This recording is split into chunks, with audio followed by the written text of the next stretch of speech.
Welcome to Free Conference. Please enter your access code or PIN followed by the pound sign.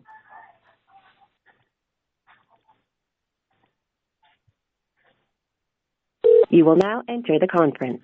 Muted.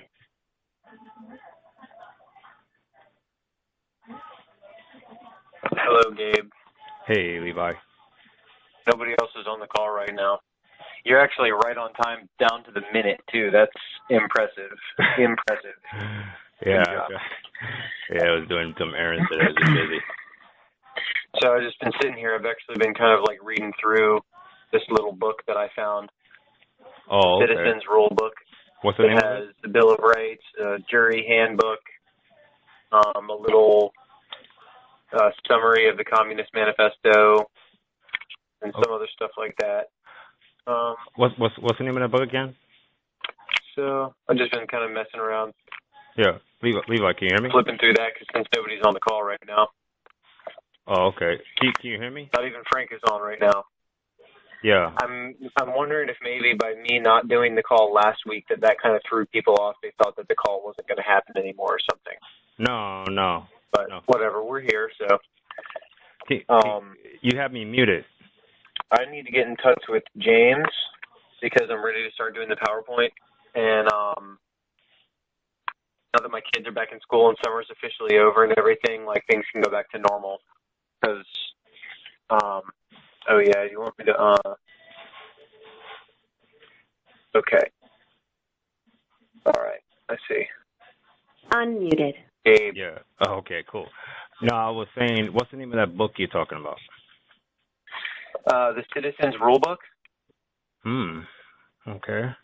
Wow. It's just a little thing. It's a little pamphlet style book, and I know that they give these out for free from a lot of like Patriot groups and stuff. And like, you know, like say you order like a water bottle from InfoWars or something. Sometimes they'll give you one of these. You know. And I found this one in the post office.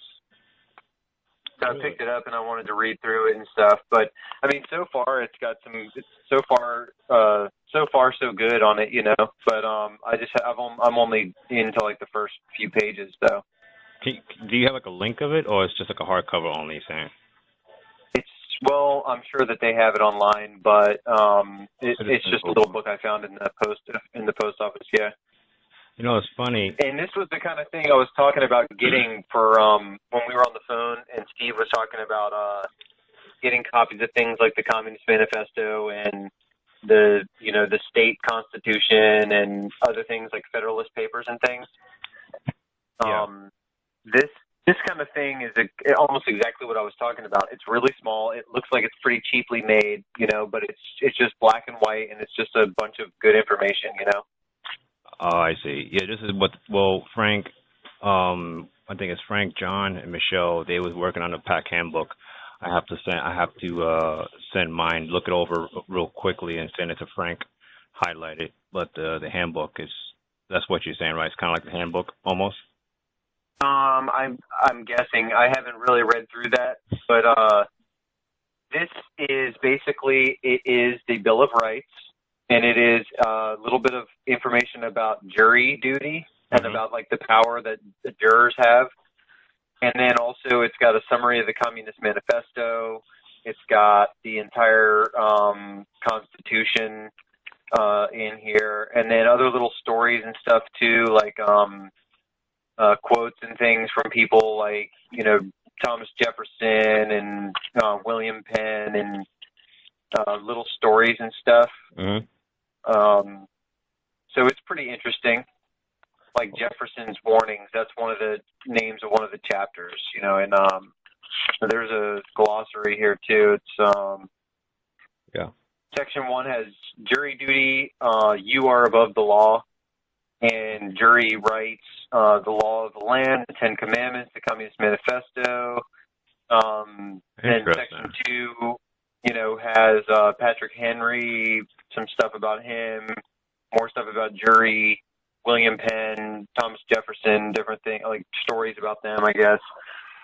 And then there's the Declaration of Independence, the Constitution, the Bill of Rights, toward the end. And it's like a really small, like pocket-sized book. Wow. Wow, that's awesome. That's Yeah, it's pretty cool. I'm gonna probably read through it. I think it's kind of weird because I found this thing in the post office, mm-hmm. and I picked it up and was like, oh, okay, I'm gonna read through this, when I'm eating lunch or something like that. And then I ordered some stuff from I ordered some supplements and stuff from like InfoWars, Yeah. because that bone broth supplement they have is actually really good. The caveman bone broth drink, and like I can drink one of those. I can drink one dose of that in the morning with my breakfast and have like a banana, and then like seriously not hungry for like another 5 or 6 hours. Really? But anyway, Oh. so I got some of that stuff, and it came with one of these little books in it. So I think that whoever set this thing down at the post office, maybe they got it from there. I really need. So I think I have 2 of these right now. I need a. Can you do me a favor? Can you take a photo of it? Because I was at the post office recently, and it's funny. My wife, she was telling me that because she said, why don't you use this as a meme, for example, the 18 and 25, the selective service. I say, yeah, let me pick that up. Yeah, I say, yeah, I might do something with that. It's funny, and you went there and you found that Citizen Handbook. That's interesting. Could you send me a photo of that? Because I just now snapped a picture and I'm sending it to your phone right now. Okay, yeah, I'll look at it shortly. Hey, we could, if you want. I mean, right now I'm sending a reminder. I'm gonna start tagging people. A reminder. Did that last time, and a few people call, and I just want to just bear with me. Just send a reminder to everybody. We can still do the call if you want. There's some stuff I need to talk about as far as the I want to talk about the Confederacy and how is that I was having an interesting conversation with my wife, matter of fact, about the people in the that support the Confederacy. They don't get it. A lot of stuff that sorry, my throat. They're missing a very big, important piece of the puzzle, and that is that they're federal citizens, and they don't. I mean, we talk about people from various different age groups, but people they talk about the monument. They talk about sign a petition, and I'm like, you have really no rights, no standards with this government. I even sent invites about the as far as the laws, basically stating that the United States, any government, including the United States, is foreign, and and it's basically seated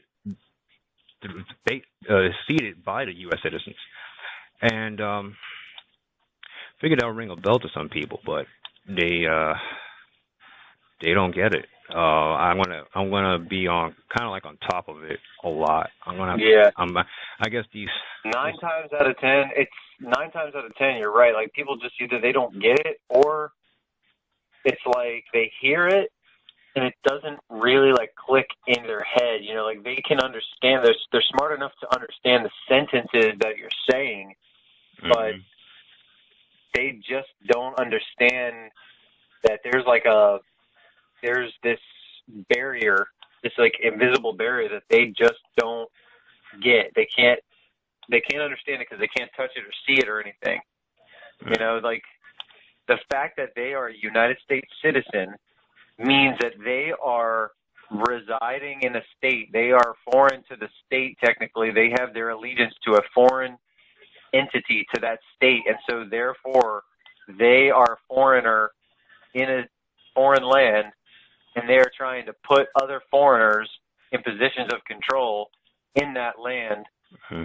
And it's basically like, and I like to use analogies because a lot of times people can understand analogies a lot easier. Yes. It's just like if I picked up 50 of my best friends and I had enough money, let's just say hypothetically this would work. I got 50 of my best friends.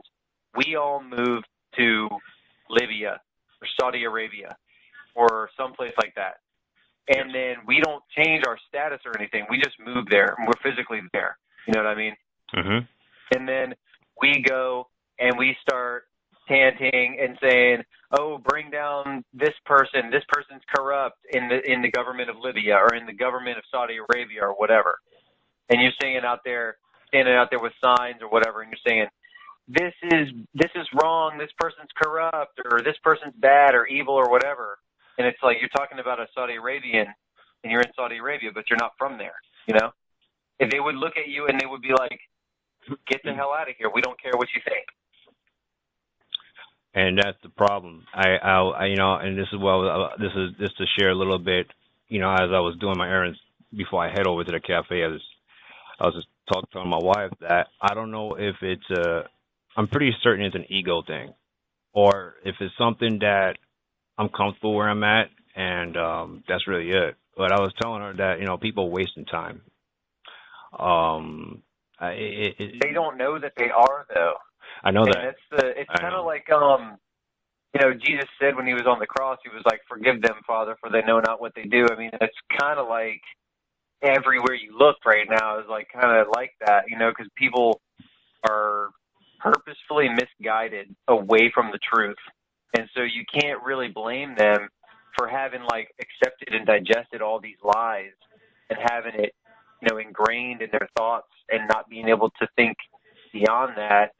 When you hit them with something, when you hit them with the truth, and it's so far removed and so far different from what they know that they thought was true, they're either gonna be confused, they're gonna be upset, they're gonna think you're lying.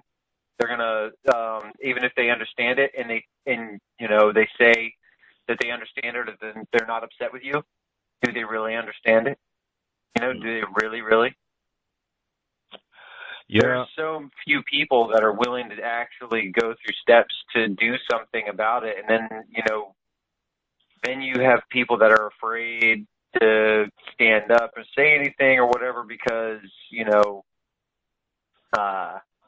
imagine getting confronted, like for instance, for me, I went to the DMV recently because I wanted to go in there and in person, and like hand in my voter registration resignation or whatever you call it, or like rescinding my voter registration. Yes. Because I wanted to be sure that somebody got it, someone official got it, Mm-hmm. And so, like, I was trying to explain to the person, hey, yeah, like, so I renounced my citizenship. Oh, and then the first question was, well, where are you a citizen of now?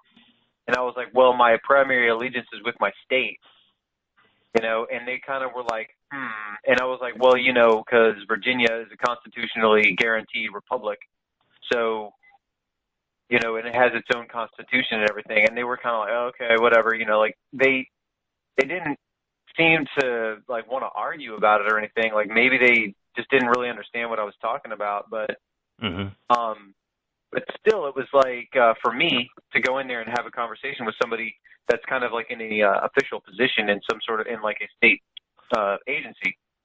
Yeah. It was I was a little bit nervous. Even though I wasn't. I was able to say what I needed to say. I wasn't like bumbling and stumbling and everything, but it was, it's a conversation that I'm not used to having yet with people that are in these sorts of positions, Yeah, a lot of these people are that work in the States, they're just there for a paycheck. They're not educated. Most of them. Yeah, and a lot of times they're good people. Like I could see them down the street at a barbecue or something, and like we would probably have a great time playing horseshoes or something together, and talking or whatever. But yeah, I mean, in that one respect, I mean, they're just like everyone else. They just don't really know. They don't really know what they need to. What most people need to. Yeah, no, don't get me wrong, they're decent people. It's just that they don't know the depth who they're working for. They don't realize that the States is occupied by foreign agents. They just don't know that. I mean, right? They don't realize that they actually are Yeah, one of the foreigners. pretty much. Yeah. That's the thing. When you tell somebody that, they'll be like, "What?" They look at you like cross-eyed, like you just called them a bad name or something. You know? Hmm. Levi, I don't know. I mean, I tell people in my posted messages on my wall of Facebook, I say, I'm not really much different than anybody. I've been to public school. I don't have a law background. And when I first read the TRA, I accepted it. I mean, I questioned his government for example, since the 90s, for example. Started losing trust when the election in 2000 election with the Bush and Al Gore. Right, yeah. A lot of stuff, that's been going on, especially from New York and the local politicians, just the game between the left and right. And I'm like, these people, the folks in the office are really playing with people, but they just don't know that. And it just took generations of grooming people. Exactly. I mean, if you destroy the families, okay, the household, and you dilute the education as far as the truth and all that, because obviously the schools are owned by the federal. I mean, people, they only going by information, what they was told. And as far as people in the Confederacy, I say maybe 98% of them, if they didn't get their research through school, it's basically been passed down from their parents. And I say maybe 95% they was told half the information, maybe a few. I would say maybe a few, but they don't have the tools maybe far as correcting my status. Far as, for example, over here, Title 22, it tells you foreign relations. It tells you that the Secretary of State, they basically acknowledge, far as the several states. I'm trying to read this real quick. I'm sorry. Several states are foreign in the United States, even though the governments are seated by the federal citizens. And I've been laying this out with the state. And you said that was in Title 22? Yeah, I'm sorry. It's Title 22 USC 2659. It's titled Foreign Relations and Intercourse, and it lays it out. It says Secretary of State shall procure from time to time such of the statutes of the statute of the several states as may not be in office. That's just how it's worded. Several states are foreign to the United States, even though the governments are seated by the federal citizens. And the United States even recognized this proper allegiance under the de facto system. So I went on and, I just tell people, like, it went on and say that this fact of law may be codified in the Title 8 of the United States Code, Section 1101A21. I mean, so this is how I've been coming at. I'm playing around different ways to approach people. I feel a little bit confident still. I feel like I'm getting people to think, and maybe they may not respond to this message. But if this is what it says in the United States Code, and they feel free to research themselves. I mean, it's there. So, I mean, I'm going to put a lot of pressure on the Confederate page and really challenge their ego. And I don't care. I can't really care if people going to like it. I'm not going to obviously insult people. I'm just going to challenge their ego.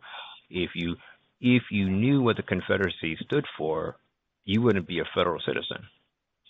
And I have to mention to them that the representatives, we don't have the representatives. I'm sorry, my throat is kind of hoarse a little bit. I don't know why, but we don't have a representative, in fact, in office. If I'm saying this correctly, I'm sorry. Just my throat. And I don't know. I mean, I guess it's just going to have to be really on it and tell people exactly. At some point, it's going to give in. I mean, I think it's a guy or woman, but from the Confederate Broadcasting. Me and Steve, we reach out to this guy, and I believe it's a man. I'm not sure, but I asked him 5 questions about the Confederacy, what's the difference between a democracy and a republic, and all that. Anyway, he answered. Steve saw the comments, and he's like, well, he pretty much got it. And so I kept, I constantly sent invites to Pac Calls every Tuesday, just about. And he responded. He told me, thank you. So I said to him, or her, I said, I hope to hear from you tonight. But yeah, I'm gonna have to lay it out to people. It's like if you truly want to defend the Confederacy or the Southern heritage, you're gonna have to basically look at the information I'm sending, which is backed up by law. The United States have to abide by international law to separate yourself from federal if you want to choose to remove yourself from the political system. If you want to protect the monuments, the state's going to have to be back in power. Yeah. It just reminds me of kind of another analogy, like a super, super simple analogy is like you got this group of people and they're out there and they're like almost like they're at a sports game or something. Mm-hmm. And they're like, we love the blue team. We love the blue team. Down with the red team. We love the blue team. Blue, blue, blue all day. Blue, blue. But then they don't look down and realize they're wearing red clothes. Exactly. You know what I mean? Yeah, exactly. That's a super simple analogy that just came to mind, when you were talking about that. Yeah, exactly. And that's the thing. And about football, I used to be. Let me tell you, I used to be a huge football fan. I was a Giants fan. And I slowly got tired of watching sports way before I ran into Pac. But when I understood, as far as the history with the Roman Empire, as far as the people preoccupied with the sports and the military and the economy there, the Roman Empire just collapsed.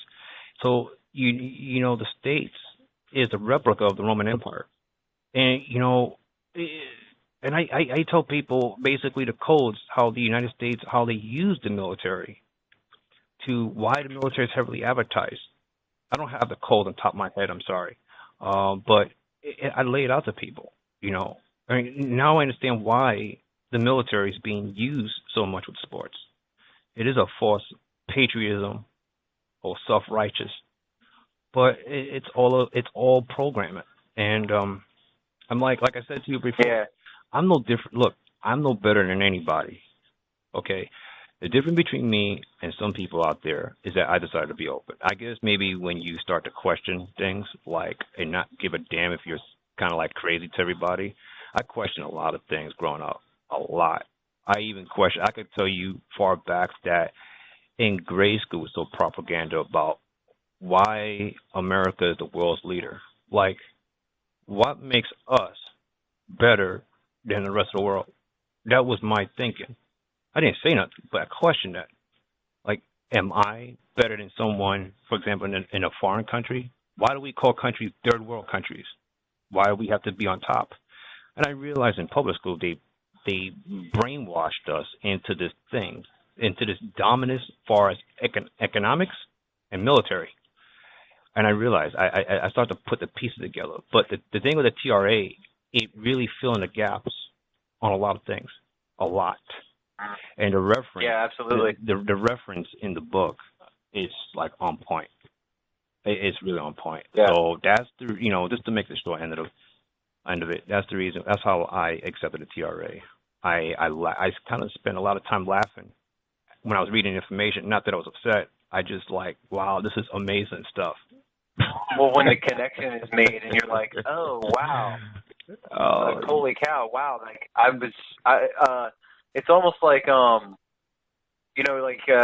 just an intuition type of thing. You just know that something's up. Mm-hmm. Like for me, one of my big things that kind of relates to your story, it's similar but not exactly to the same subject, but it's about banking. Yeah. And I had a job. I started working really young because I just always was really ambitious and driven and stuff. And so I had a job. I got paid. I had a bank account. I put my check in the bank. They say to wait a day or two before you can spend it. So I'm like, okay. A couple days go by. I'm going around. I'm with my friends. We're skateboarding, whatever. We get a sandwich. We get a drink. This, that. Just going about my day. And then like a week or so later or something, I realized like I'm getting all this mail. I'm getting all these overdraft charges. Well, what happened Wow. Turns out it was like 10 days after I put the check in there. 10 days after, they decided to take it back because something was wrong with the account that the check came from initially from my boss. Oh, So I see. somebody had hacked his account somehow and took a bunch of money out that he didn't realize. He wrote me a check. I deposited that check. The check cleared. I spent most, if not all, of the money, and then I had like a pile of overdraft charges because they decided to take all the money back. And then suddenly I'm with zero in there when I had 300 or something. And then I was just like, dude, that is so messed up. Why would you guys, I'm only like 15 at this point. Wow. You know what I'm saying? Crazy. Yeah. I'm like, why would you guys let me spend this money if I didn't have it? That didn't make any sense at all to me. And then they want more money from me. And I'm like, I'm 15. I'm working my first job. I'm getting paid minimum wage, And then from that point, I was just like so upset. I was so upset at this whole banking system that I was like, dude, this is some sort of a joke. This is some sort of a con game or something. And from that point on, I was like, I'm never going to deal with the bank again unless I absolutely have to. And ever since then, I keep my money with me most of the time, unless, obviously if I have like a lot, I have a safe, Yeah. So I keep my own money, and we only use the bank when we have to. My wife has a bank account, and a lot of bills have to be paid over the internet nowadays, and a lot of different things need to be taken care of online, and so we have to put money in the bank when we want to take care of something. And basically that's how it is. And I never had a credit card. I never had any debt. I never had a bank account that was just in my name except for that one. And I had a joint bank account with my wife, but I was taken off of that when I did my status correction. I took myself off of it, and I took myself off of all my registration for all my vehicles and everything. Yeah. Because we have a truck and we have like a grocery getter, and then I have my little sedan that's like my little gas saver, and that's that car. The little car is the only one that we have that's not registered, and it needs a little bit of work. But once I get that work done and everything, then that's going to be my car, to get around in and stuff. As a national, But the other cars, they're still registered. My wife, is just pretty much doing everything the same way. Because basically, how it is. Like we don't really have everything nailed down exactly how everything needs to be done, and there's some things that are kind of still up in the air. Like, not that it's impossible to do, but that nobody has written a manual on how to do it yet. No. The 14th Amendment wasn't legally how do you call it? I'm sorry, my throat. Right. Blah. The 14th Amendment wasn't legally installed, whatever, and it just after a while, decades passed by, it just became law, and people say, well, the 14th Amendment doesn't count, it's not even, doesn't exist, but the system does use it. It does. I mean, I'm not very knowledgeable about the 15th and 16th. My main research is the 14th. The whole thing about it is like there's that saying, when in Rome, do as the Romans do. And that basically means, like, it doesn't matter that the 14th Amendment was passed through force. It doesn't matter because that's what people are doing. That's what the states are doing. That's what everybody knows. That's the momentum. You know what I mean? Yes. You can't just have one person come along, and the 16th Amendment is the big one. Oh, the 16th Amendment wasn't properly ratified. That's the one that has to do with income tax. Okay? All the amendments. And isn't it funny? Yeah. Isn't it funny that the income tax one comes right after the citizenship one, right? Mm-hmm. So, anyway, the 16th Amendment, people will say the same thing about it. Oh, it wasn't. That's why they can't take taxes from you legally.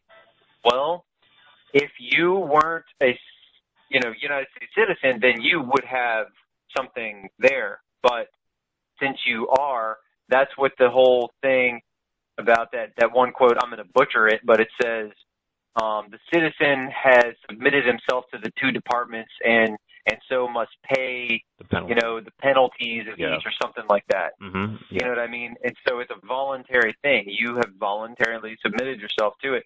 So therefore, 16th Amendment, not questioned, just like the 14th Amendment, Can't Section question 4 the debt. says you can't Yeah. question the public debt. Yes. Yeah. Exactly. So there you go. And the United States de facto government, they don't have to pay the debt, and that's why the national debt clock keep climbing up. Yeah, and that's like, to them, I think that's like a badge of honor. They're like, great. They want to see that number go as high as it can. I mean, because that just means we're ever more under their control, ever more in debt all the time, and which is one of the biggest, which is probably one of the most important planks to the Communist Manifesto.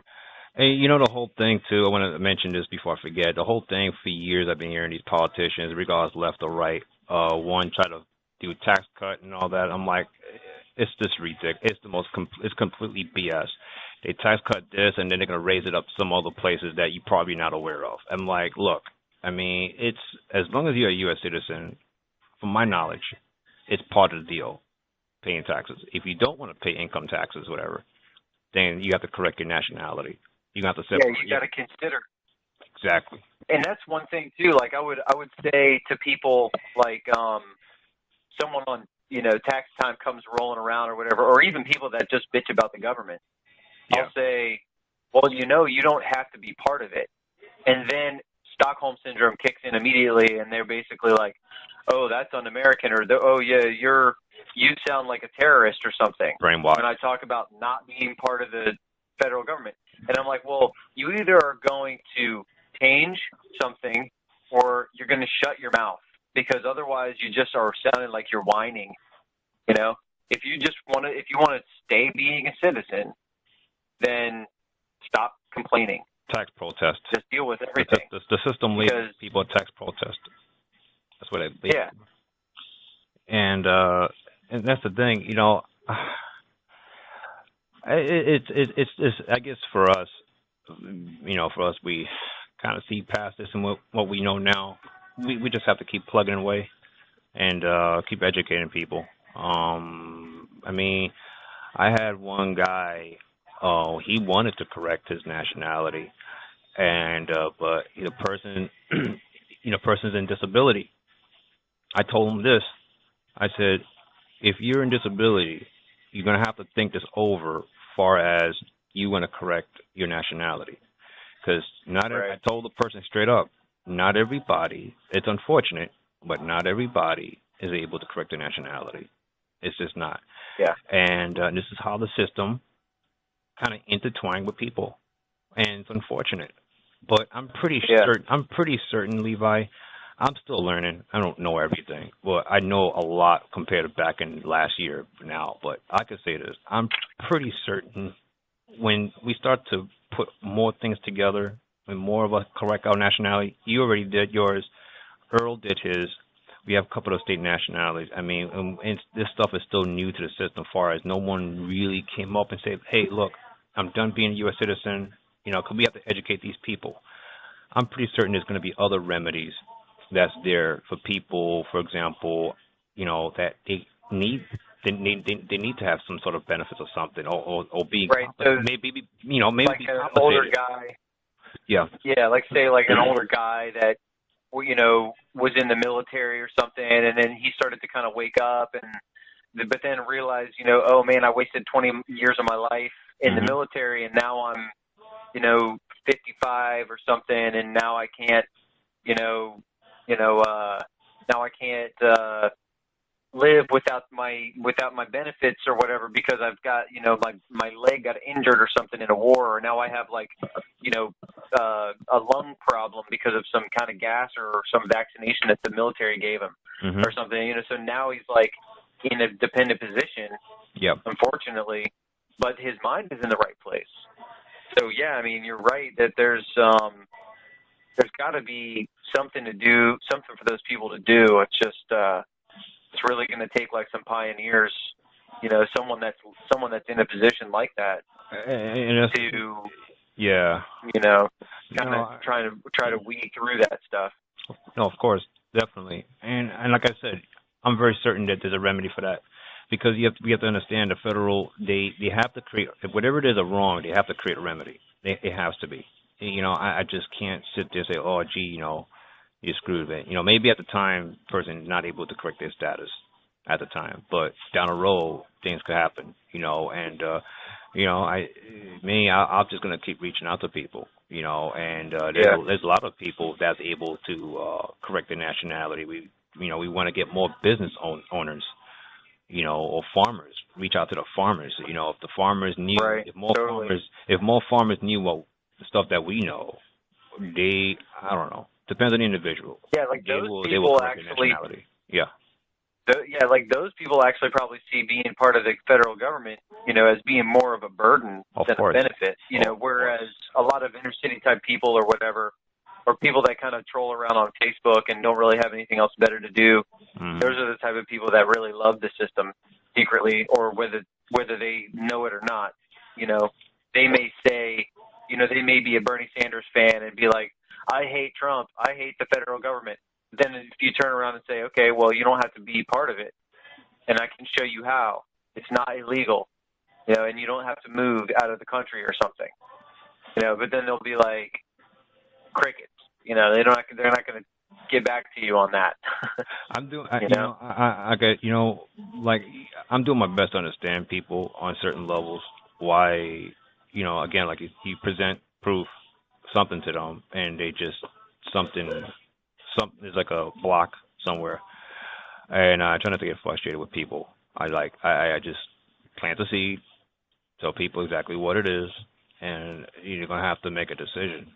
Yeah. I mean, I was a Democrat fan. I was believing this whole nonsense about the Democrats is for the middle class poor, all that. Hated the Republicans because they're for the wealthy. That's the game, and it's crazy that they're all part of the same system. I'm like, the divide and conquer thing is clever, because nothing's done. Yeah. Nothing's done. And with regard to like planting seeds and stuff,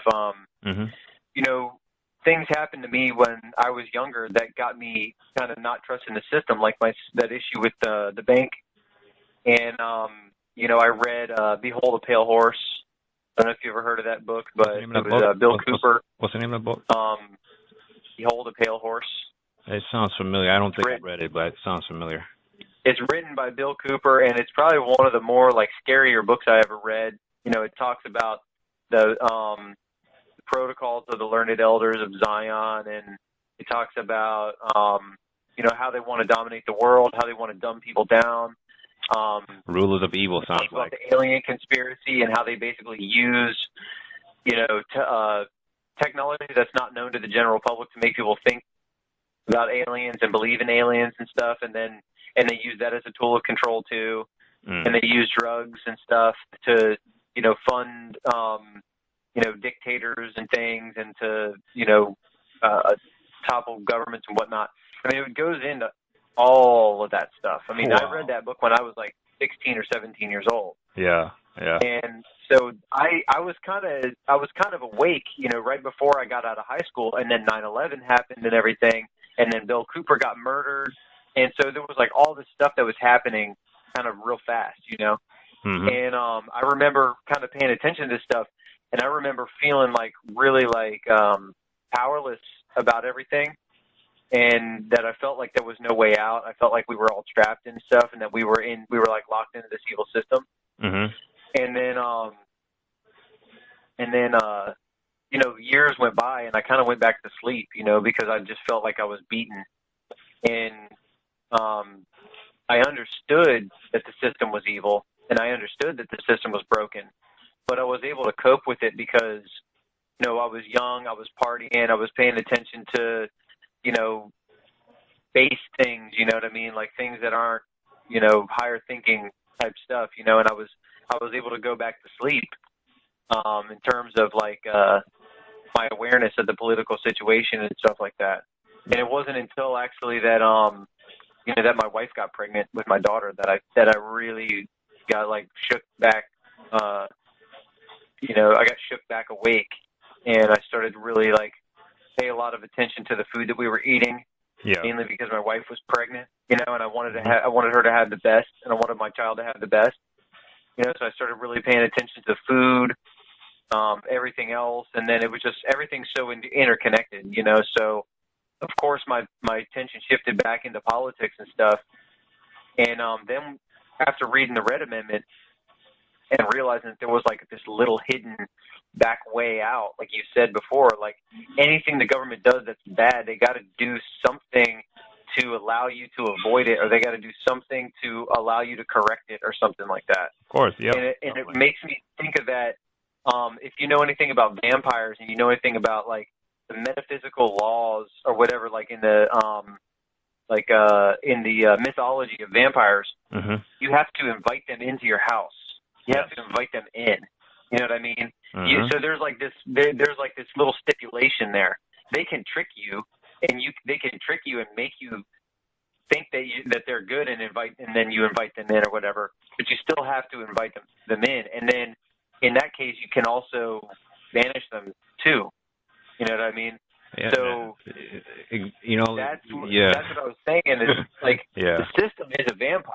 It really, literally is. It literally is a parasite, and it is only still surviving because you let it. And just like a vampire, all you have to do is realize this thing is sucking your blood, pull it off your neck. You know what I'm saying? Take it out of your house, get it out of there. And you can do that. You're allowed to do that. They expect you to do that, but they don't. They've gotten everybody to a point. It's almost like, the vampire system has raised everybody that like it's the host, like if it's the parasite. So it's raised the host to be too dumb to realize what's going on. Yeah, it needs you. That's exactly what's going on. It is literally this giant vampire that's like got its little tendrils on everybody, like sucking a little bit of blood out of every person. Yeah, definitely. I mean, the system definitely needs people, because without the citizens, the federal government can't operate. And it literally is nothing. All it is just a theory that's written down on a piece of paper. Really, if there's nobody that goes along with it. That's basically that, and that's basically what it is, And we got people that say, I have a few people told me recently that, I didn't consent. Yes, you did.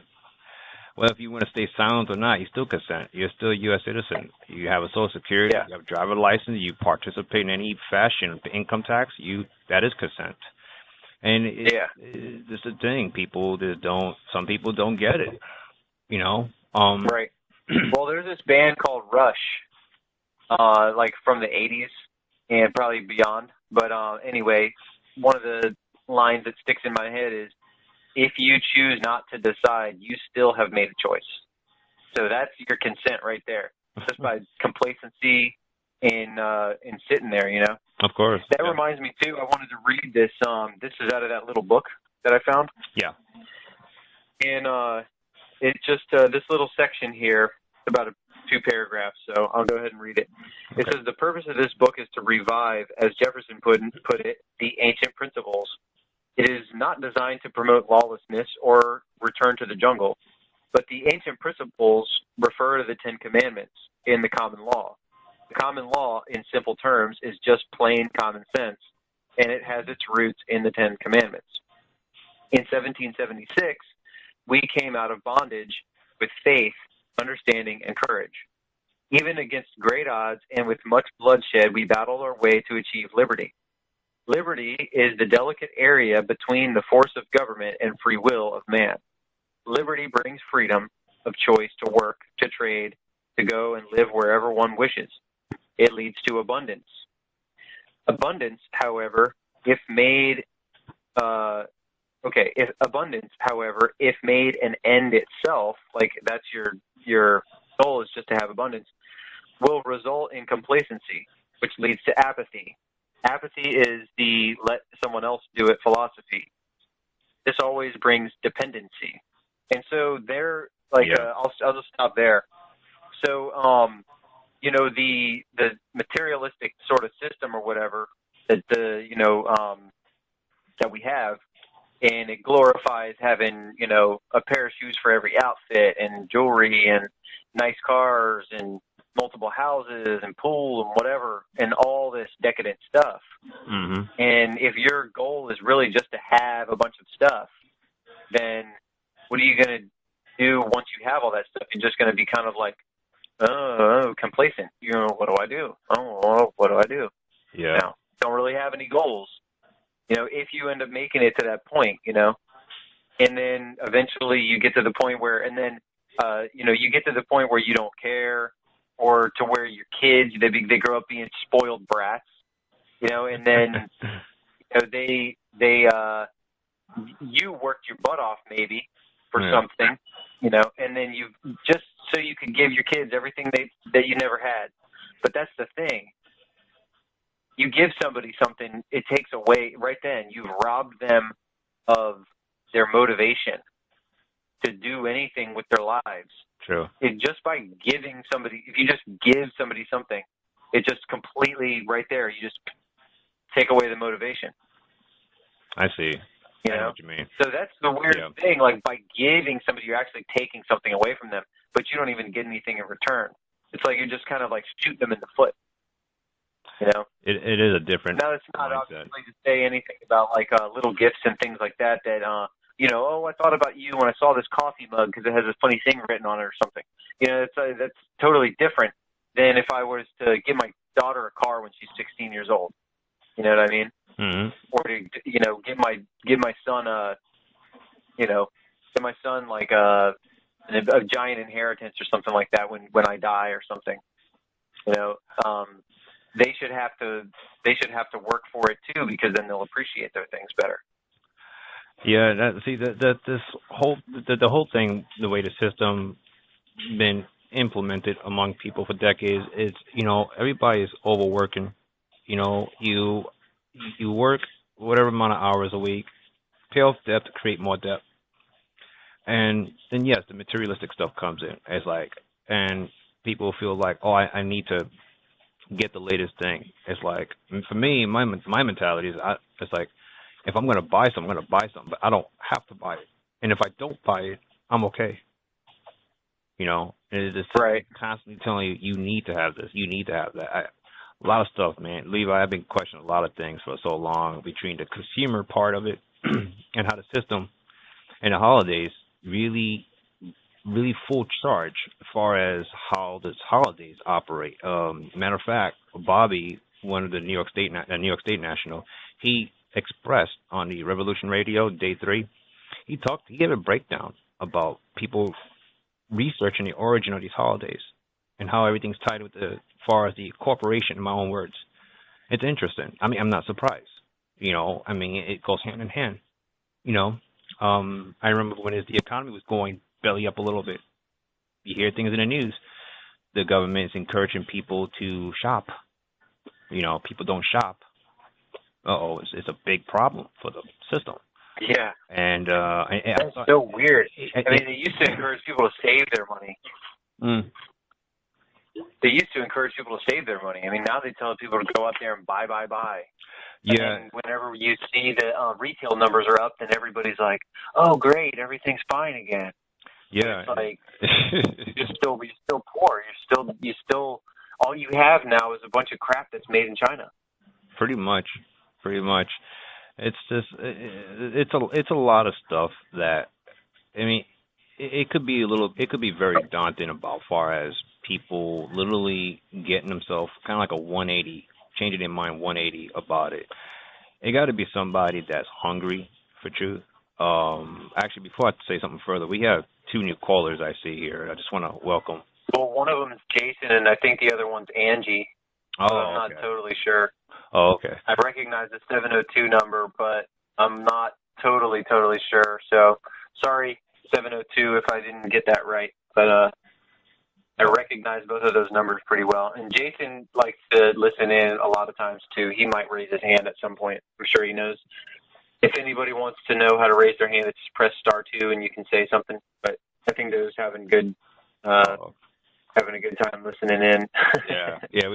We're definitely glad we continue on the call. I definitely gonna upload it Definitely talk some good stuff here. But this I remember during the holidays when people was not really willing to shop. I think DC was trying to, how do they call it, tax rebate or lower, or for example, people buy clothes and they don't put taxes on it, like it's tax free. Oh, right. I'm like, that's how they hook you in into that, and because you're saving so much money. yeah, Yeah. yeah, right, yeah. It's like it's so funny how it's like buy this and save tons of money because we could have charged you twice as much, but you're like, okay, well I could not buy it and save even more money. I think a lot of people should definitely benefit if they read the Communist Manifesto.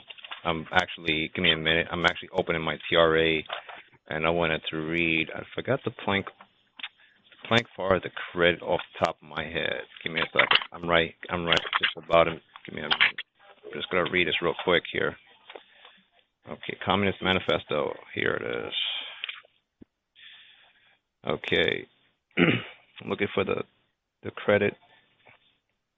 Here it is. Plank number 5 in the Communist Manifesto, 1848. Centralization of credit in the hands of the state by means of a national banks with the state capital and exclusive monopoly. Okay, all right. And people think that the Communist Manifesto only applies for Russia. No, not really. Here in America, we call it the Federal Reserve, which is a credit/debt system nationally organized by the Federal Reserve Act of 1913. All local banks are members of the Fed system and are regulated by the Federal Deposit Insurance Corporation, FDIC. And this is stuff that we deal with, and I mean, I know every single one of the planks is being used right now. Some of the ones that are a little bit weak or a little bit weaker that haven't totally gotten under control are like number 8, the government control of labor. That's not totally under government control.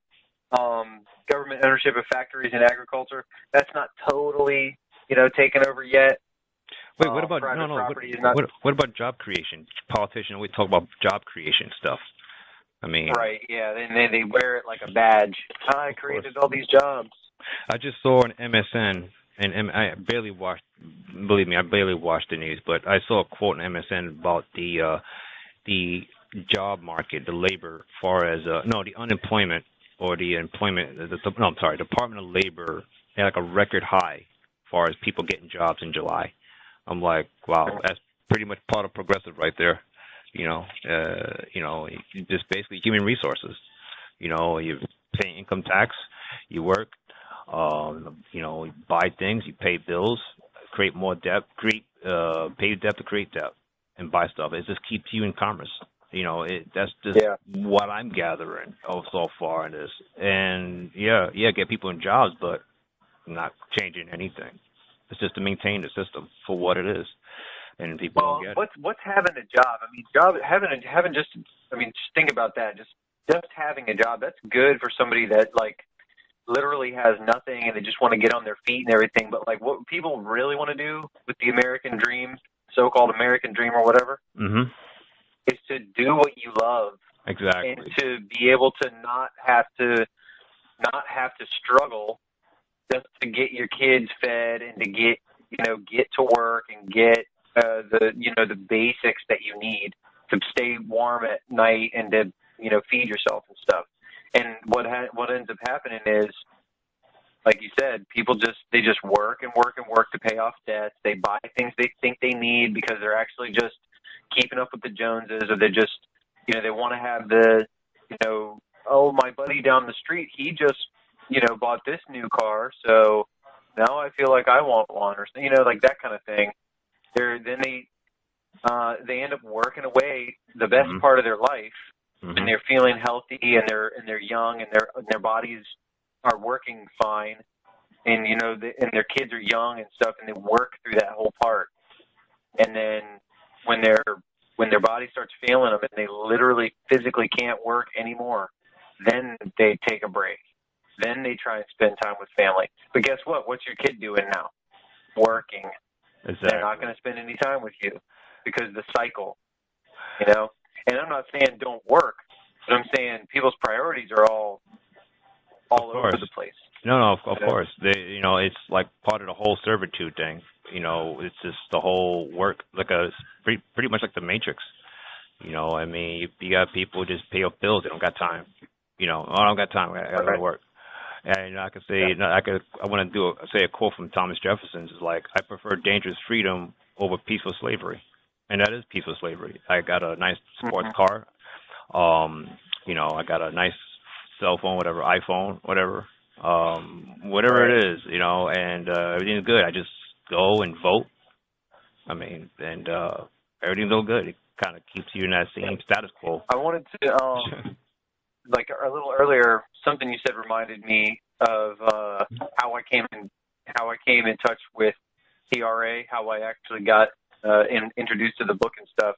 Yeah. And I may have told this story before, but basically my wife was pregnant and I was doing a lot of research on different products and things like that, food and everything. Mm-hmm. And that's where kind of my whole journey started, was just with little things like, I'm going to switch my deodorant. I don't want to use deodorant that has aluminum in it anymore, because I understand like aluminum absorbs in your skin, then it accumulates in your brain. It can actually slow neurological regeneration or actually cause neurological degradation and lead to Alzheimer's or whatever. And so that was the very first thing when I first started becoming conscious of the things I was consuming. The very, very first thing that I decided to change was my deodorant. And then it was other things. Then it was like, now we're going to only buy this organic milk or something. Or now we're going to, we changed one product at a time, and I started to think about things as a voting with your dollar. And so then I started to, that's another kind of vote, you know what I mean? And that's actually probably a more wholesome and a more powerful vote than like voting at the ballot box, Yeah. But vote with your dollar, because mainly, like if I wanted to buy a T-shirt or something, I wanted to buy a T-shirt and I wanted to know that, some 7 or 8 year old in China didn't put that T-shirt together, and get paid, 5 cents for that day of work. You know what I mean? I wanted to make sure that I was getting stuff that was, and it's very, very hard, especially when it comes to electronics. It's really, really hard, if not impossible. You can't find a cell phone that wasn't made in dubious ways in computers and all that stuff. It's of course, impossible right now. In this day and age, it really is. And so there's certain compromises that you have to make if you want to still interact with society to the standard that people are used to right now. I could go about and I'm off the internet now. I don't use electronics, and I'm going to only communicate with people over, mail or something like that, like snail mail. Mm-hmm. But I probably wouldn't be able to survive that way, unless I was really, interconnected with my local community and stuff. But anyway, what that led me to was this philosophy of voting with your dollar. And so I started to write paper about it. I started to write like an article about it, and it was showing some of the examples and how I started out really slow, and how I picked one thing and then another thing and then another thing and then another thing, until basically everything that I'm consuming has had some level of thought and compromise put into it. Okay, well, I can't find computer speakers that aren't made. Okay, well, here's these computer speakers. They're made in China. These ones are made in Japan. All right, I'm going to pick the ones made in Japan because those people are maybe treated a little bit better or something like that, or maybe they're voluntarily putting those things together instead of being made to do it or something. So I started writing this whole thing about it because I wanted to explain to people, it's really daunting when somebody has a realization and they wake up and they realize, man, everything is so screwed up. Like, all the products that I have are made by slaves, and the government is is taking money from me that through income taxes or whatever, and they're getting bullied by their local government or something like that. And so they start to realize, but then they look at this giant mountain and they see this one big giant, huge problem. And they don't realize, if they look a little bit closer, that big, huge, giant mountain is actually made up of a big pile of little problems. Of course. And you can go through it one at a time, and you can look at each one, and then it doesn't seem like such an impossible task. You look at each one at a time, and don't worry about changing everything all at one time. Just look at everything one at a time, change one thing at a time. Of course, definitely. And then eventually, 2 or 3 years down the line, people are going to come up to you and ask you, "Oh, how did you do that?" Or how did you get where you are? Or, "Man, I look up to you because you seem so healthy," or "You seem so happy all the time," or whatever. Like, now I have friends of mine that, they come up to me and say, "Man, like you're like a mentor to me. Like I just want to say thank you. You're inspiring," or whatever. That's And good. to me, I'm just like, Good. man, that's like the best compliment I could ever get, because I'm not trying, to be like that and like have these people like say, "Hey, yeah, you're so great," or anything. I mean, it's not my goal at all. Yeah. But I just want to do the best thing for me, my family, and then, residually the people that are around me, my friends and stuff, and just, be living as an example, hopefully, and then have hopefully a positive impact on somebody. But that's good. so I wrote this whole paper out. Yeah. You know what I mean? To try and get back to my story, I wrote this whole paper out, and I started to edit it, and I was like reading over it a few more times and stuff, and then I bumped into a guy on just from cruising through Facebook, and I bumped into Jared Dalen or whatever, and he's still friends with Antoine, and he's still friends with some of the other people that are kind of like against Pac and stuff. Mm-hmm. But at the time, he was very much like with Pac, and he was helping to sell books and stuff, and he was, I guess probably communicating with LB to some degree. But then right around that time, like when I met Jared, then I started to meet LB, and I started to read the book and everything, and then LB had a problem with Jared, and then it was like this. Then that was like the very beginning of where I could see where there's like, wow, there's this. For some reason, these people don't work together. It was like how I was like thinking about it. I was like, why?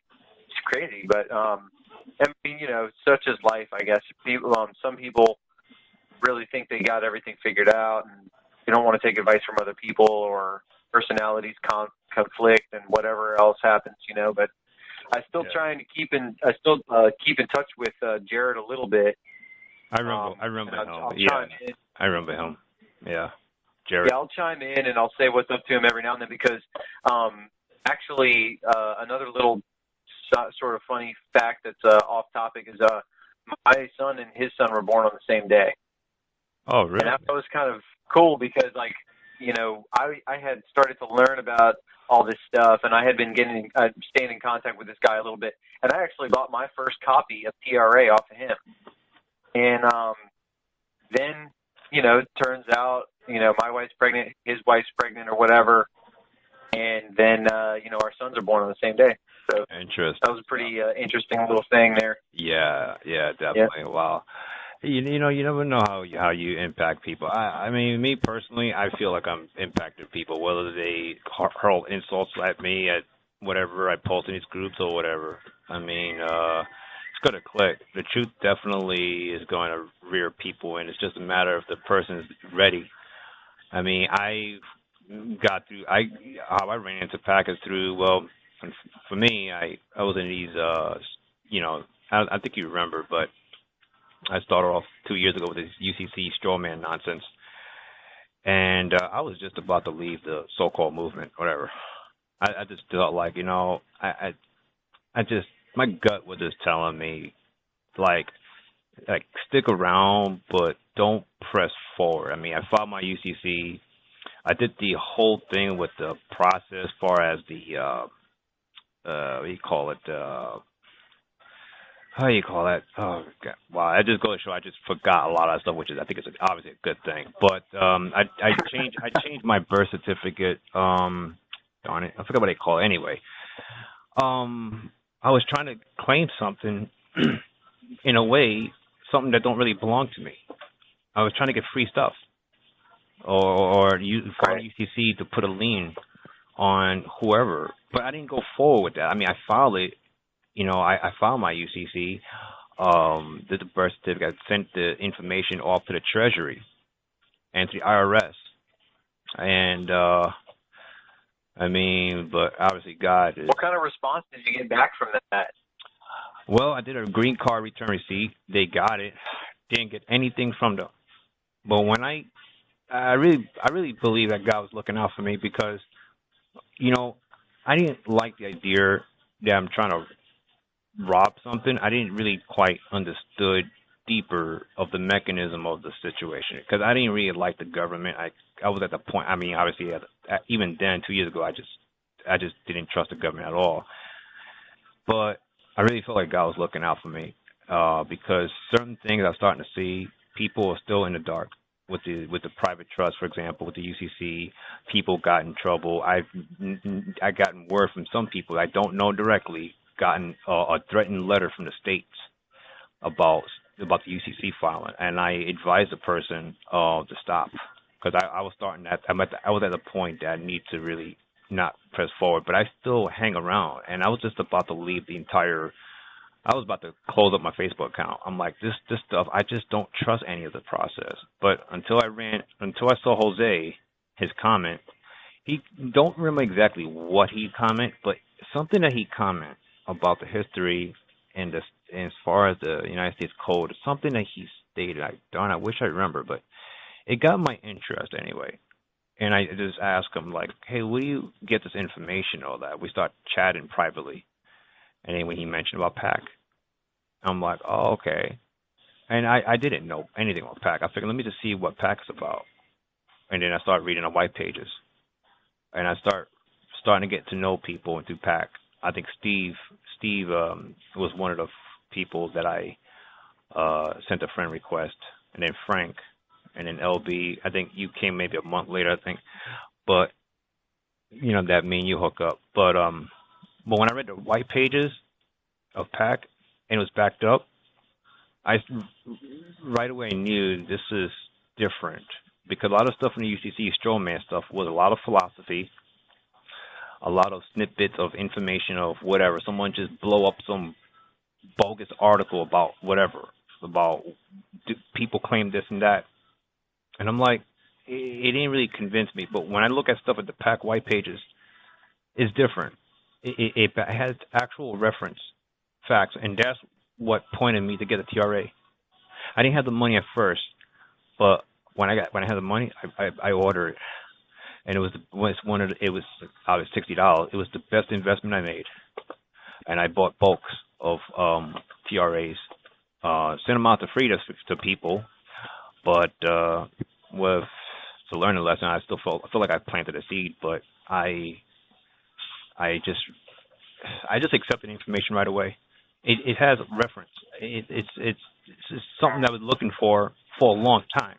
You understand, Levi? So, Yeah, totally. Because I had this very similar sort of feeling about a lot of the information that I was seeing with different patriot, minded topics and stuff, where it was interesting, and I was paying attention to it, but it just didn't seem like the full truth, or it just didn't seem like it made total sense to me, And then when I read the Red Amendment, that was when all the experiences that I had leading up to that point where, I understood that the government, was corrupt, that they were using people as resources, and, I understood the whole thing about the Fed and how they use people to take out loans or whatever. But the whole thing that how you about income tax and about how people say, oh, the 16th Amendment wasn't properly ratified and stuff, like that sort of thing, the questions that were still there, well, why does it seem like they just can do whatever they want? Why does it seem like they don't follow the law? Well, it's because you're looking at the wrong playbook. You're just Exactly. looking at the wrong place. Exactly. And that was where I was like, holy cow, you know, that's where it all kind of came together for me. And I was like, wow, that's why.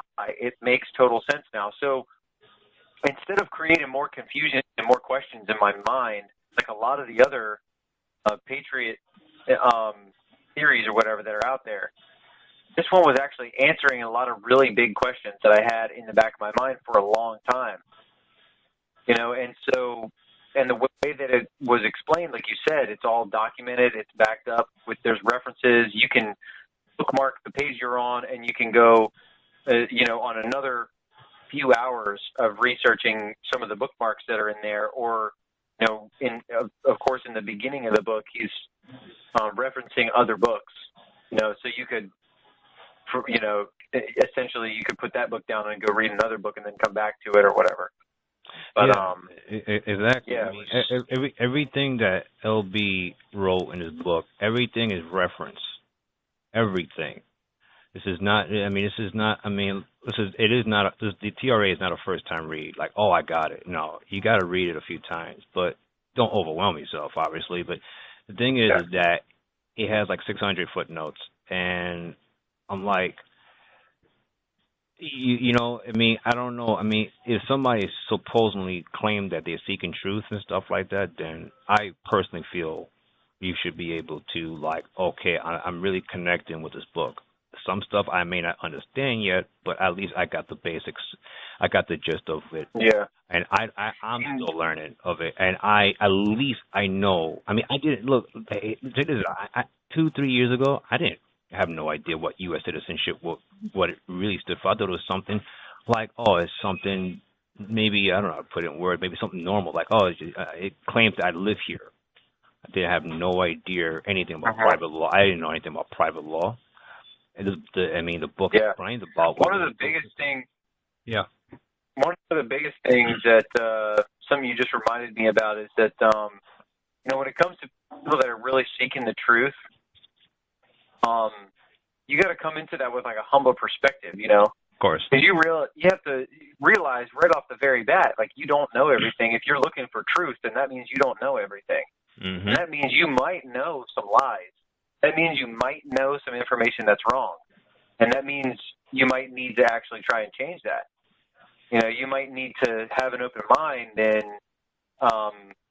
you know, be willing to change your mind about things when you are presented with rock solid proof and evidence and stuff like that, and know how to discern, you know,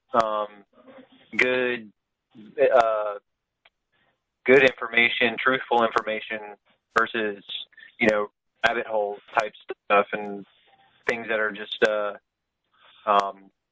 you know, less honest or something. Like you were saying about the UCC, how it seems like some of those people that are interested in doing that stuff are really, they're actually just interested in this large sum of money that they think they can get from accessing their private trust. Yeah. You know what I mean? It's like, yeah, they think that they're going to have all of their problems fixed if they can just basically cheat the system. Yeah, I'm sorry, Levi. Let me say this because I have a little bit more experience. From my understanding, you didn't really done this process, and because I've done it, I just want to say, because we have another caller here. There is no money to be claimed. There's nothing. The birth certificate is it's part of a contract as a U.S. citizen. It doesn't mean anything far as money. There is no proof of whatsoever. And people go on a Fidelity website. I've done that same stuff too. Well, not in the respect that you can access the money. Oh no. But they do use the birth certificate and the certificate of live birth to show that they have like another. Yeah, they show that they have another unit, you know, and then they say this is our collateral.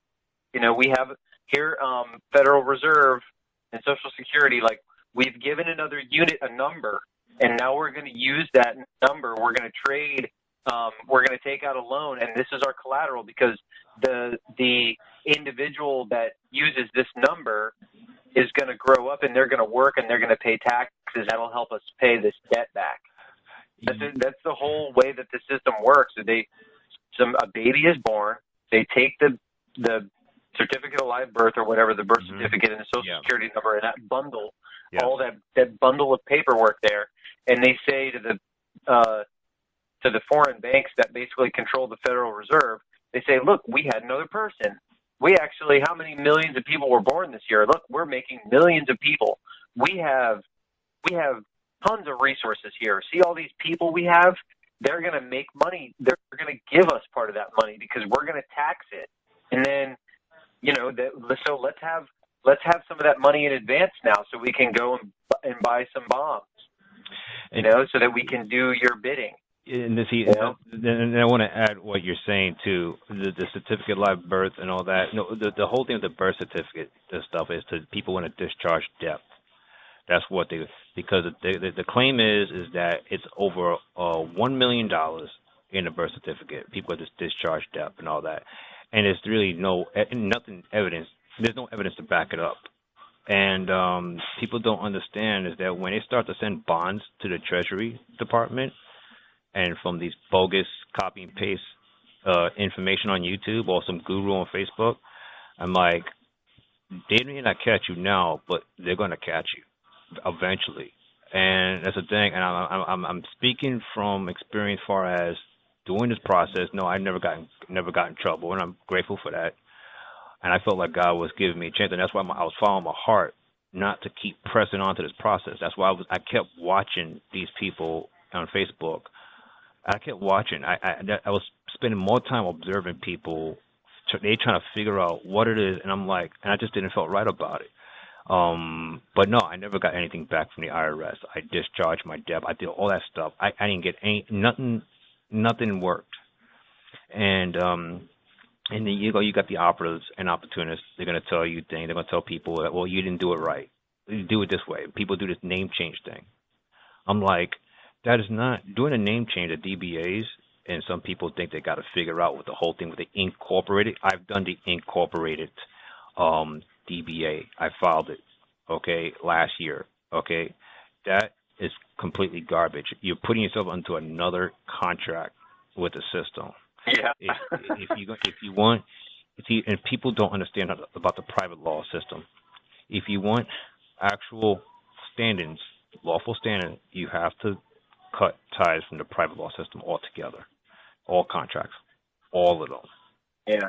And this is the thing, Levi. So let me finish. I just want to say this. Go ahead. People have to. You have to be straight with people. That means you're gonna have to cancel your birth certificate, marriage certificate, driver license, bank account, all these things. You have to. It's like you basically cutting ties with Satan, and that's what I was telling my wife earlier. You want to be free. You want to enjoy your republic of freedom. You're gonna have to break the contract with Satan. That's the deal. So I just want to say that part. I'm sorry. Go ahead. Yeah. So I was thinking to myself, okay, so how did anybody come up with a number that this private trust is supposed to be worth? Like each birth certificate is worth, what did you say, like million something or whatever? And then it occurred to me, if we just take, what's the national debt? National debt, let's just say it's 20 trillion, right? And so I'm going to break out the calculator, and I'm just going to divide it by the number of people that we have here that are citizens, so which is approximately 350 million, right? Mm-hmm. So that would be, my calculator can't hold 20 trillion on it because there's not enough spaces. So I had to knock a couple zeros off. So I got, hang on, let me figure this out. So there's,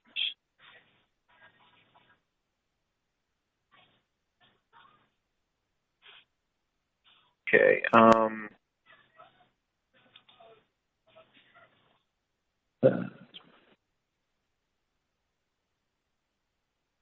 6 zeros knocked off of it, 350 million. That would have, okay, so then that's only 350. So 20 trillion times, or divided by 350 million is actually, it's like 571 million or something like that. Wow. So I guess like that they maybe they're doing some sort of like fancy math or something like that to figure out. Oh well, if the if the debt is based off of all these people, all these U.S. citizens, then let's just divide the debt by the number of citizens, and that's what each citizen is worth. And this reminds me of the A4V thing. Try to, man, a lot of some of the stuff, Levi, some of the stuff I forgot.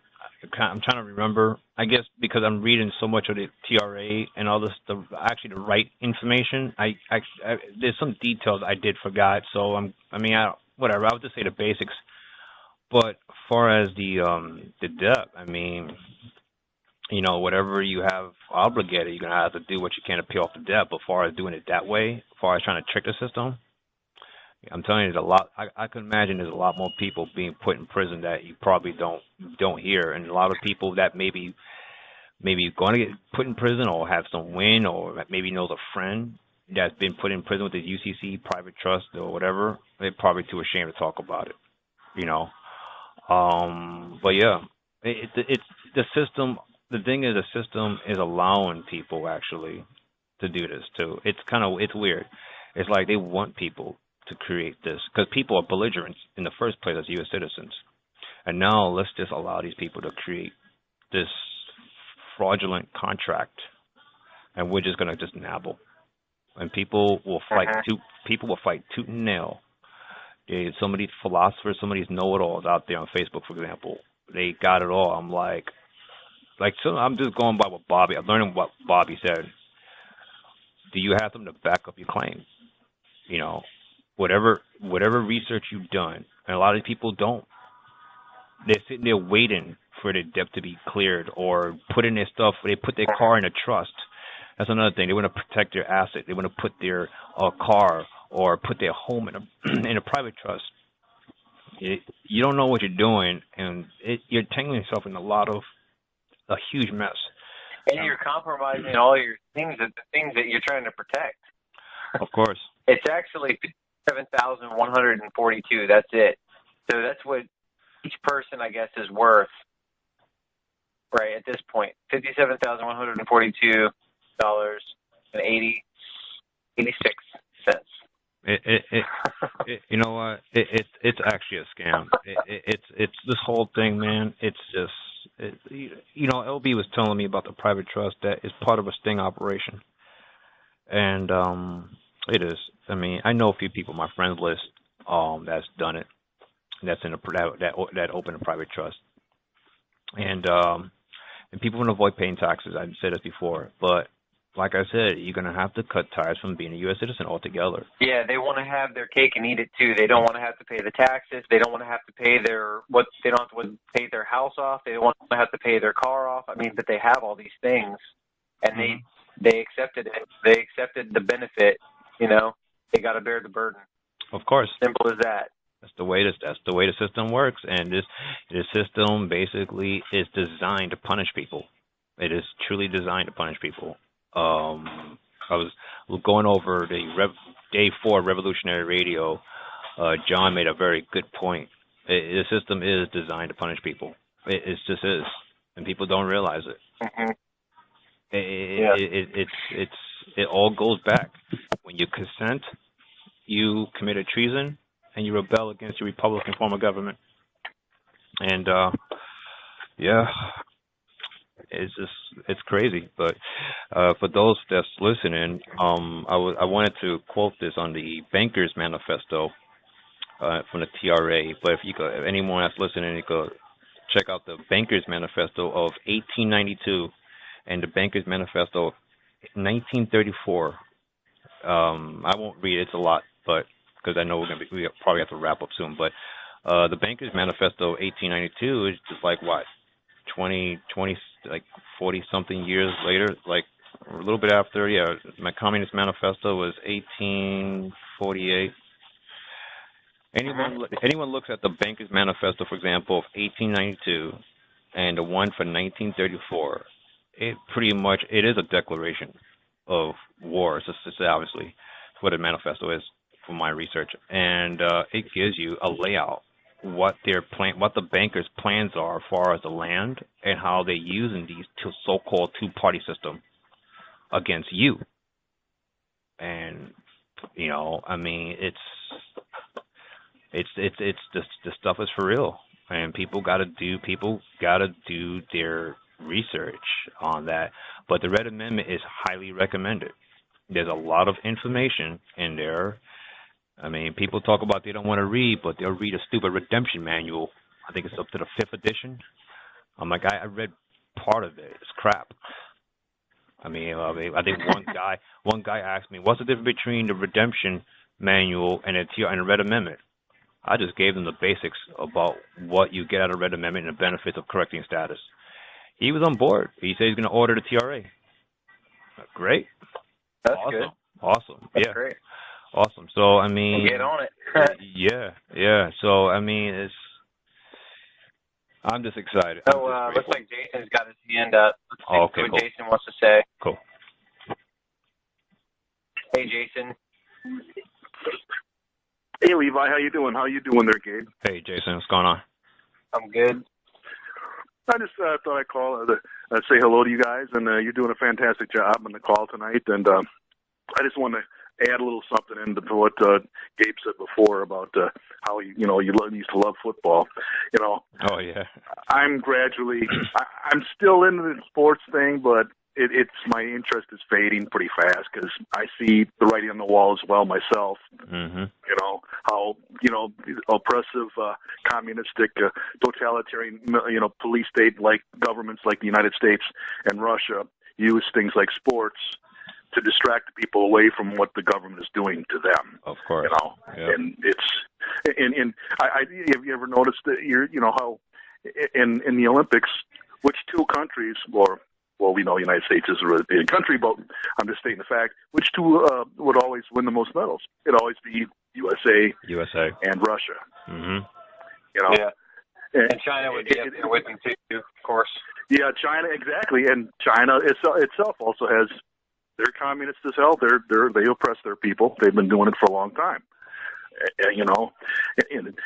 But there's nothing wrong. I think I've told Frank this. There's nothing wrong with watching sports and entertainment things. But what the problem is, what is wrong is that if this all you focus your attention on, and this is all you know, that's the problem. Too many people are too focused into entertainment, and America's never going to change until the people themselves change, and they start, like you said, Gabe, Levi, they start doing the research.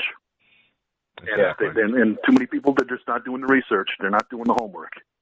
Yeah. Exactly. Have you ever noticed, and I always thought this was kind of strange, they always will do the national anthem, before sporting events and stuff. Mm-hmm. Yeah. That's all well and good and everything. Okay.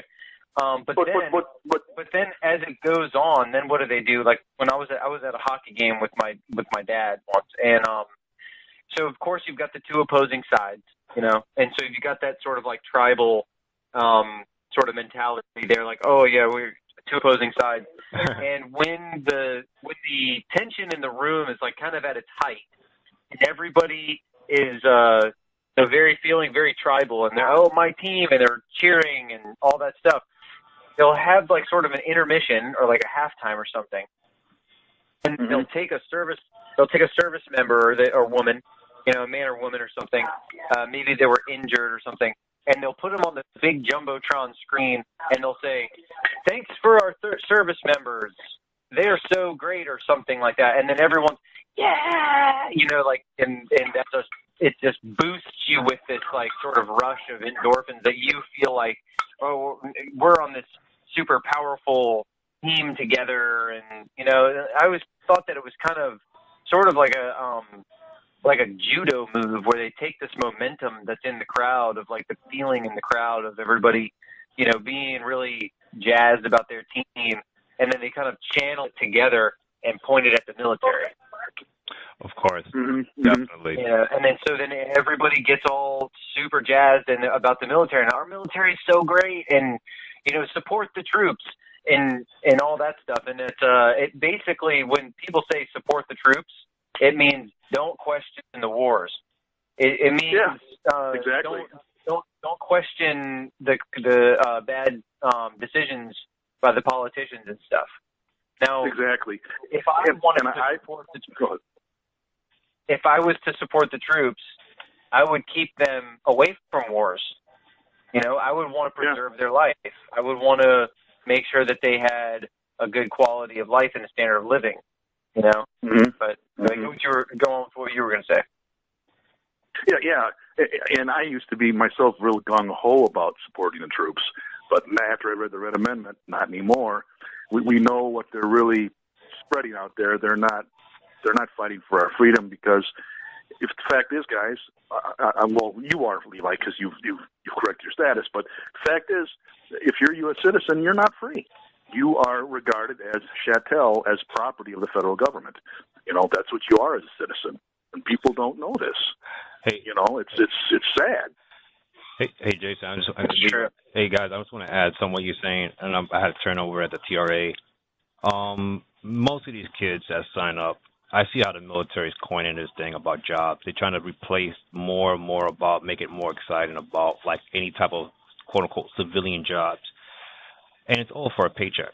Travel, I got a paycheck, I got my family taken care of. But I'm just gonna read up this. And school too, of course. Let me read up this from the TRA. The Patriot. Patriot, one who loves, support, and defends one's country. We already know the United States is not really a country anyway. Mercenary. Exactly. Mercenary, one who serves or works merely for monetary gain and hireling. A professional soldier hired for service in a foreign army. So we already know that the United States is foreign, and you're in the armed forces. It's right there, and you're getting paid. And exactly. Those guys are nothing more, like Frank told himself. Those guys are really nothing more than useful idiot paid mercenaries. Right. And even Henry Kissinger said that military men and women are dumb, stupid animals that are to be used as pawns in foreign policy. And that is his direct quote. Yeah, I can believe that. Hey, guys, I posted that. Ogun. Hey, I posted that, whether a photo, or depends. I posted that in the Army and Navy and Marines and Air Force. Sometimes you could post photos and some of them you can't. And I posted a quote. And it's right, I posted right there in the message thread. I don't care. I'm just trying to get people's attention. And I think one guy said, "You idiot." I'm an idiot. Okay, whatever. But the thing is that it's brainwashed, man. It's just completely brainwashed. Yeah, it is. They get the kids young, and it's I'm sorry. Go ahead. I can go on. Yeah, you're right. You're right, Gabe. I was just going to add a little more to what the sports thing with the national anthem.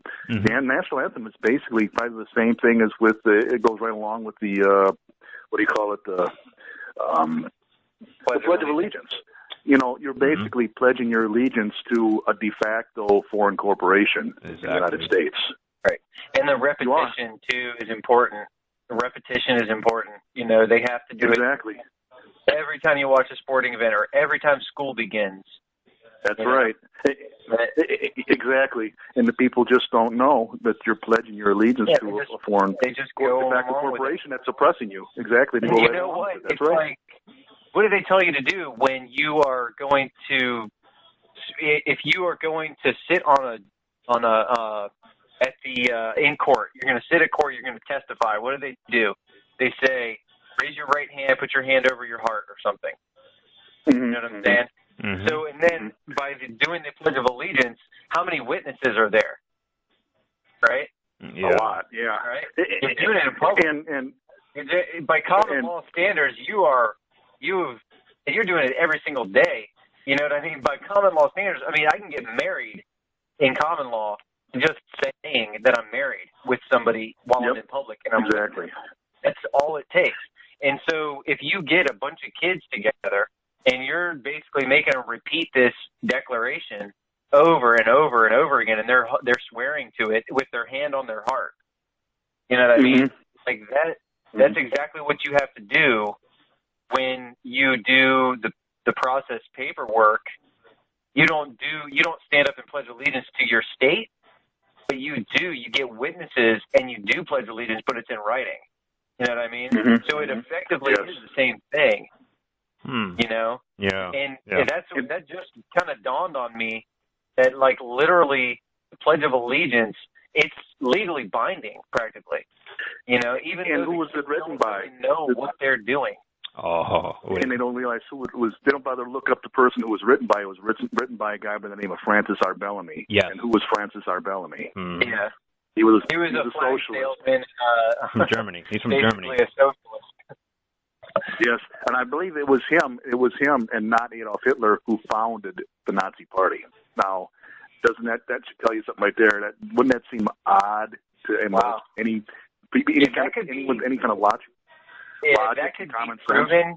If that could be proven and documented, then that would be very, very revealing and damaging to the powers that be, I guess, at least here, I think.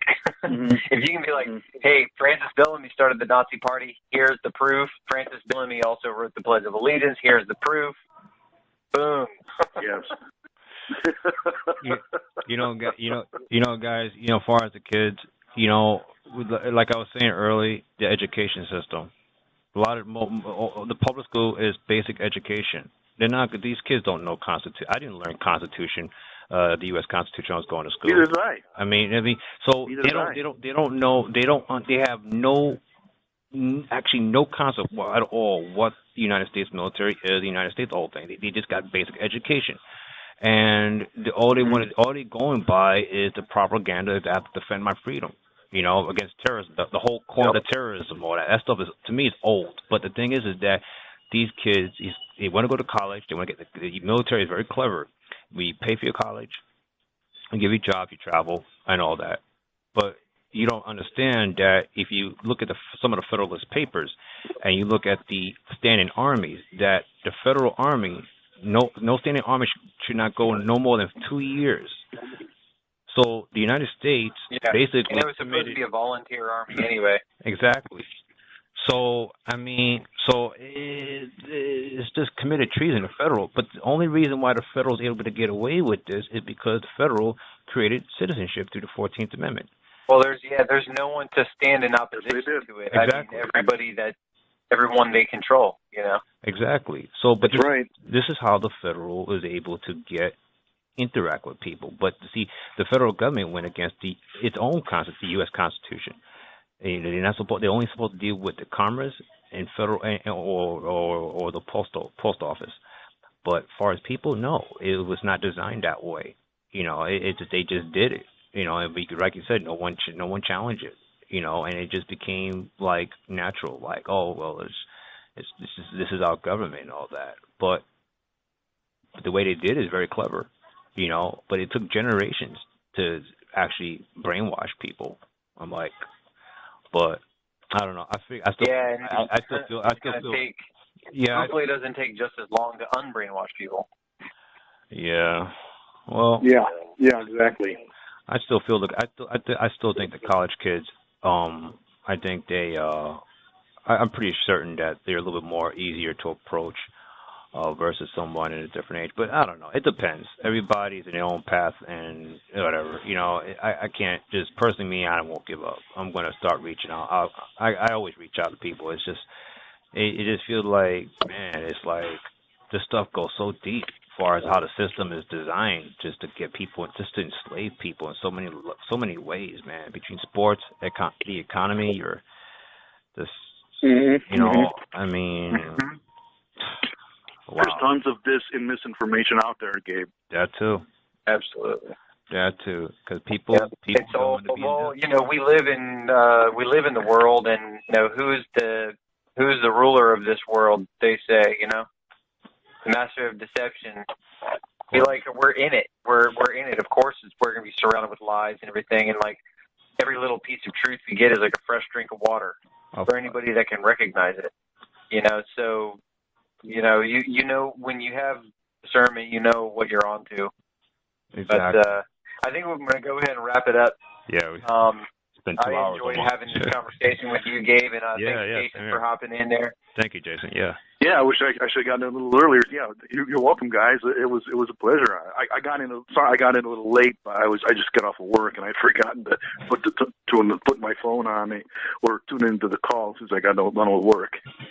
Oh, it's okay. And I also wanted to say, whoever that is that came in kind of late on the call, hopefully you come on next week. And if you haven't heard the normal presentation that we do here, then you'll like that too. So come on next week. Basically 7 o'clock Central, 8 o'clock Eastern time, and so on down the board. So you can figure out what time is best for your time zone that you're in. But again, it's 7 o'clock Central.